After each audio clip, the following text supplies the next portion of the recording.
Last year, I grew 300,000 flowers. But that's because we own a flower farm, not because they're my favorite. So today, Ian and I are gonna go on a fantasy adventure of designing our dream gardens. And we're gonna share which 10 flowers make the cut. A bit of a backstory. I have been gardening for 20 years, and it is because I am obsessed with food. And when we moved here to our farm 5 years ago, we were all about growing food and growing veggies. But we also grew some flowers, and over time, that has morphed into the entirety of our business. For a few years there, the jury was still out on what kind of farm we should be. And so Ian and I put ourselves in opposition. I was team veggies. I was all about the veggies. And I was team flowers because flowers are beautiful. We were so committed to our teams that we made merch. And I would argue it's some of the best merch that's maybe ever been made on the entire internet. I know there's lots of people out there repping their teams. It's definitely one of the favorite things that we've ever done. So I'm pretty into it. If you want to check it out, we'll have links down in our description to our merch store, where we also have some other really prime things like tomato-based life forms. Yeah. Yet another thing we enjoy. One of the other amusing things about me kind of being team veggies is the fact that I actually grew up, very immersed in like the flower gardening world. My mom, was very, very involved in growing. And at one point she actually bought a house purely just for being able to have half an acre to landscape. So if anyone should have been team flowers, it should have been me. Didn't you have like a driveway full of like plants while the house was getting built? Yeah, when my mom sold our house, she had part of the sales contract that she was going to be able to dig up her favorite, most precious plants. Ian and I have been having a conversation about what our dream gardens would look like. And so I have created images of what I think sums up those gardens. This is our top 10 favorite flowers for our own personal enjoyment. This doesn't have anything to do with, what flowers we'd like to sell, because then Serina's list would just be sunflowers. This is like what we enjoy in, our own landscaping. I think one of the things that's immediately obvious is we have very different aesthetics. We like completely different looks. We like completely different flowers. Which, I'm not surprised at, because we're completely different people, right? We're very different in lots of ways. So what we're gonna do is we're gonna break down our design decisions and explain which flower represents that design and why we like it. The first element for my design is a big wall of color. And to represent that, I really like Snapdragons. I'm always saying one of the favorite things about what we do with the bouquets is that it's just all color and there's no greenery getting in the way. There's no green, it's all just like these like reds and blues and, yellows and oranges and stuff. And Snapdragons, when you have an entire, bed of them, it's just all this like beautiful color. There's no green to kind of mess it up and get in the way. So, that's one of the reasons that I really like Snapdragons. It's like, there's about that much at the top that's all color, and it's like when they're all packed in tight together, it just looks beautiful. And if you actually went through my camera roll on my cell phone, you'd probably find, other than cat pictures are about half, kids 20%, probably the most represented flower in there would be the Snapdragon. And then for me, I'm the complete opposite. What I want is a wall of greenery, and I'm calling this like lushness is what I look for in my design. I was saying to Ian, I was like, ooh, maybe like hostas are my favorite flower. And he's like, that's not a flower. You can't do that. Because I just want like different textures and different colors of greenery in my dream garden design. So I thought about it, and one of the things I always put in with my hostas was hellebores. I love the flowers. They're gorgeous. But the main reason why I grew them is I also really loved the leaves. They were sharp and spiky and big and lush and beautiful throughout the summer. They very nicely contrasted my hostas. So I'm gonna kind of cheat and slip that in. It does have a flower, so I'm gonna let it pass. And legitimately, hellebores are one of my favorite flowers of all the flowers. You know, so it's still working. A wall of color is important, but you also want that big focal flower. And, you know, for me, that's dahlias. You know, I also love, like mums, I'm always like, oh, look at that online. But, you know, they're a little harder for us to grow here. But dahlias, I just love them so much. Another one that I just am constantly drawn to with the cameras. I love the cactus style dinner plate dahlias probably the most. If I had to pick a single flower, that is the one that I just want to fill the whole farm with. But you know, this one over here, she's always like, no, you only get so many. So big focal flower, dinner plate dahlia, specifically a cactus one. And one of the things that I was surprised about is I was like, well, what about peonies, Ian? Like peonies are a big, beautiful focal flower. I do like peonies, and they are massive, but, you know, typically you kind of see them in the whites and the pinks, and that's just not as exciting as, you know, these like vibrant reds and all these crazy colors that the dahlias come in. So, you know, they're a step below, but dahlias, number one. And then for me, you know, I'm kind of the opposite. It's not about the big, overwhelming impact that draws me to flowers. It's about the structural, interesting shapes of the flowers. So what I would pick is sea holly. It was actually one of the few things that I grew back when I refused to ever grow flowers because they were just so interesting.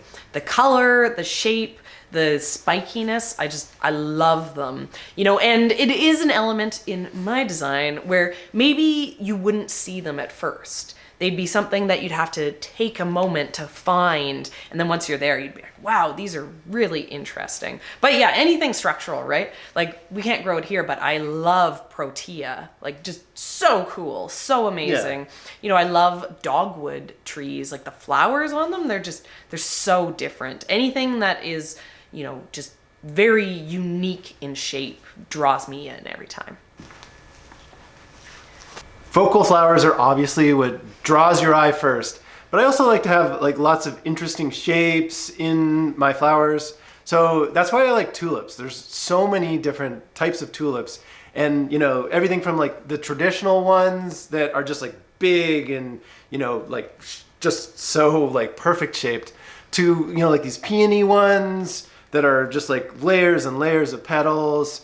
And then there's like some super weird ones too that just like, you know, it's hard to even believe that they exist, you know, like the Disneyland Paris. Oh, they're so cool. and so, you know, tulips definitely have a special place in my heart. Also, I love tulips so much just because they start the season off with this like massive burst of color, and they get you so excited about, you know, it's here, it's time to grow. Canadian winter is finally over. And then in my garden, shape is also important too, but when I think of shape in a garden, I think of overall design elements shape. So Ian said he likes a garden where everything is kind of a medium height, whereas for me to go to design a garden, I would want, you know, ground covers, medium heights, shrubs, trees, you know, I want some actual shape in the landscaping. And so one of my, yet again, favorites, which goes into that category really nicely, are magnolia trees. I love them. Like the tulip magnolias are just, there's a week when in town, they bloom all over the place. Lots of people have them planted, and I'll be like, we have to go for a drive. Yeah. Just to, Serena's just like pointing it out. She's like, oh, look at that. Yeah, look at that. Oh my God. Like, I love them. And I love the magnolia shrubs too, like the star magnolias, but not as much. They're not as good as the trees. Yeah, those magnolia trees are incredible. So my dream garden would have a bunch of magnolia trees. Get some structure and shape into there. The fourth essential to my garden is lots of bee activity. I like flowers that really draw in the pollinators. Just makes it feel so alive. You know, I like looking at the flowers and all the little bees are there, and then you pretend that you're gonna pet them and stuff. For me, the representative of that is bee balm, which was one of the first, flowers that we really kind of got into. Before we moved here, we had a year where we were growing zucchinis, and none of them fruited. So we got some flowers. We were like, we'll bring some pollinators in, and so we had this like big, tall, beautiful, like dark red bee balm shrub that we grew, and I was just amazed. I just like go and stare at it and be like, because it would just be covered in bees all summer. I really was drawn to bee balm, and there's some nostalgia there, but there's also just like I just love seeing all the life on it. It makes it feel like the garden is alive, and like you're doing something to help support the bee populations. So for me, a lot of healthy bee pollinating is an important part to my ideal flower garden.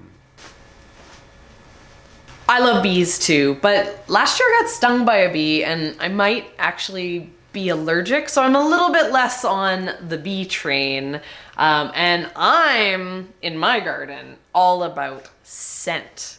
And this is something that Ian absolutely hates, Yeah. but one of my favorite flowers, if I went to a florist and asked for a bouquet and it was my dream bouquet, it would be Oriental lilies. I love Oriental lilies, the smell of them. When you just have like a big bunch of them, like your entire house gets filled with that smell, it makes me so happy. Ian, though, is nag, hates the smell of Oriental lilies specifically, and like all strong scents. All smells. My in little general. personal hell would be if you locked me in like a shower that was like all hot and steamy, and then poured a bunch of like Axe body spray in there or something that's just like perfumey, and I'd be like, no, it burns. We do have some Oriental lilies here on the farm. Not very many. I bought 100. And the first year that they bloomed all at the same time, and the whole property smelled like the Oriental lilies. And Ian was like, no more, never again. So our compromise is that I grow the Asiatic lilies, which don't have any scent. Yeah. But I always sneak a few of the Orientals in. Yeah. And in my dream garden, I'm gonna be really specific here because I like the white, I like green and white. So I'm gonna have Casablanca Oriental lilies, white, beautiful Oriental lilies. I'll enjoy it from afar. The final aspect to my perfect flower garden is the color blue.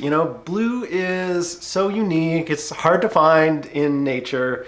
And, to me, it's like the one end of the rainbow, right? So it's like when you have blue, it makes all the other colors just look so much better. So you need that like really, really punchy blue color.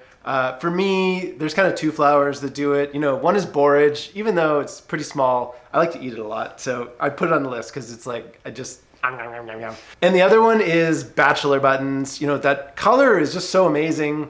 That blue is like really rich, and it's that perfect blue to set all the other colors off. When that color is going in the farm, then it just makes everything look so much better. So I don't think I could have an ideal flower garden without some blue flowers in there to make everything look better. And then, like I already mentioned, I'm all about the green with like spots of white. And for me, probably one of my favorite ways to bring that aesthetic into the garden is with sweet alyssum. I love it. Like, it's one of my favorites. I plant it here still. I would start up like an entire tray of soil blocks with sweet alyssum, and then I just have it, and I'm like, oh, there's a little spot. I'll just like put some sweet alyssum here, and then it's just a carpet of snow over the entire farm. They complete the garden, and it's definitely, like a Serina staple for sure. Yeah, in my dream garden, it also is like a great way to add in those levels in the shape. Like I said, it's like a ground cover. So, just that little bit of white to contrast against the green, just something carpeting, those holes in the garden. I really love it. And it smells incredible. right? Like you have to get close to it to smell it here at least, but I could just like bury my face in it. Like, oh, just like sweet and sugary.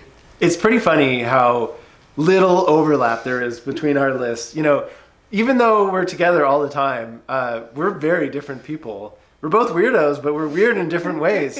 And it's just funny that we have such different tastes with things.